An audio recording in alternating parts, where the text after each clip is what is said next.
And then as soon as I thought that, I hear this little tiny voice in the backseat of my car, and my son is saying, "Mama, what's that smell?" And I was like, and I turn around, and my car is filled with smoke. Hi, my name is Lisa, and this is my story. Well, I was raised in church as a young child. I don't remember going to church much into like middle school and high school. By the end of my like 8th grade year, I was dabbling with all kinds of sins. Even at that very young age, the motto in the 80s and 90s was sex, drugs, and rock and roll. And well, I thought that meant let's participate. So there was fornication, promiscuity, drugs, alcohol, just things that as you go into adulthood grow. They continue to grow, and you continue to get deeper and deeper in the sins that are laid before you. I moved to Pueblo when I was in 1996, and I lived right behind the church, so I'd pass the church every day. I was currently at that time going through a divorce, so I was a single mom, and it kind of like in a way called to me. It was like every time I passed it, I was like, I got to get my kids over there.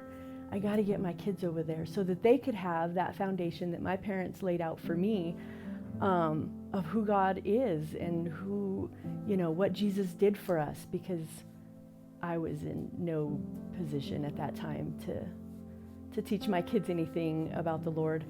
So I started coming, and it was 4 years before I actually asked the Lord to be Lord of my life. I would come in on Sundays, and it wasn't for lack of convicting messages or lack of altar calls that was the reason, but I enjoyed the sin, I guess you can say. It does entangle you that way.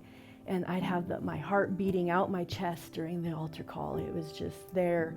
And I would literally say, just one more party. I want to go to one more party. I want to go to like one more weekend, one more night out, those kind of things. And that's probably a really dangerous place. And I thank God for His grace, because it was 4 years that I played with it like that. But during those 4 years, the glamour of sin allured me. I not only dabbled with just conventional drugs. I smoked weed for a long time, probably from 9th grade to 26 years old. And that just led to weekends of party, weekends of this, weekends of different things, and which later led to, I was snorting coke, smoking foilies.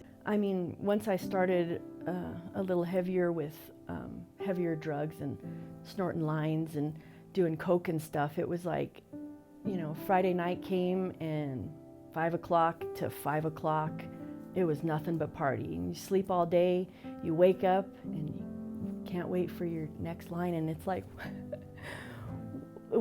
where's the glamour in that? Looking back now, I don't know where I found the glamour in it, but there was one time we were all at a party, and it was drugs and alcohol, and this guy was really upset because his girlfriend had gone off with her girlfriends, and he was just really upset. There was a pistol on the table, and he grabbed it, and he cocked it, put it up against my head, and he said, "Wouldn't life be better without them?" Meaning, females, girlfriends, that kind of thing, and pulled the trigger. And it was like everybody in the room, as soon as he grabbed it, everybody in the room was like, "What?" And as soon as he pulled the trigger and nothing happened, there was no bullet in the chamber, all the guys bum rushed him, and I melted like Jell-O on the floor. I was like, what in the world could have just happened? And then 2001, January 2001, I looked in the mirror and had enough of that person. I said, I don't know who she is. I don't know what she's doing, but my New Year's resolution was to go to church every Sunday that year instead of just back and forth. And during that time, they had a small group. It was the membership class instead of like on a Sunday how we do now. It was through like a 4-week class. And the very, very last night of that membership class, the pastor started to go over, he covered the 16 doctrines, but that last night he covered the 16th doctrine, which is there'll be a new heaven and there'll be a new earth. And so he started to dive into the scriptures about the new heaven and the new earth, and all I hear is, this is the party you want to be at. This is the one. This is the one where you won't wake up with any regret. There's no one night stand. There's no hangover. And as I'm sitting there, it's almost hard to understand, because at that time I didn't know the voice of the Holy Spirit. But I knew, like, the pastor wasn't talking about this big old party in heaven, but the Holy Spirit was allowing me to hear that, and it was like, I need this. So I asked the pastor and his wife after class, I said, can you guys pray with me?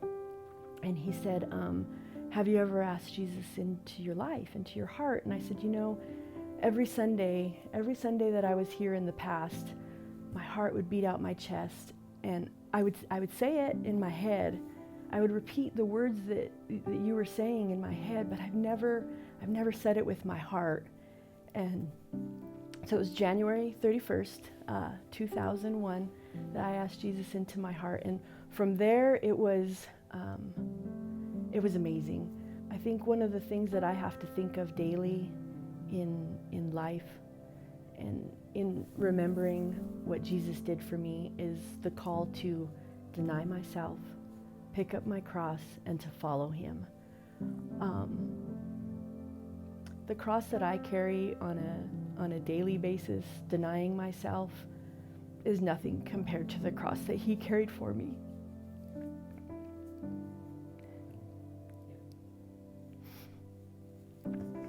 He carried it.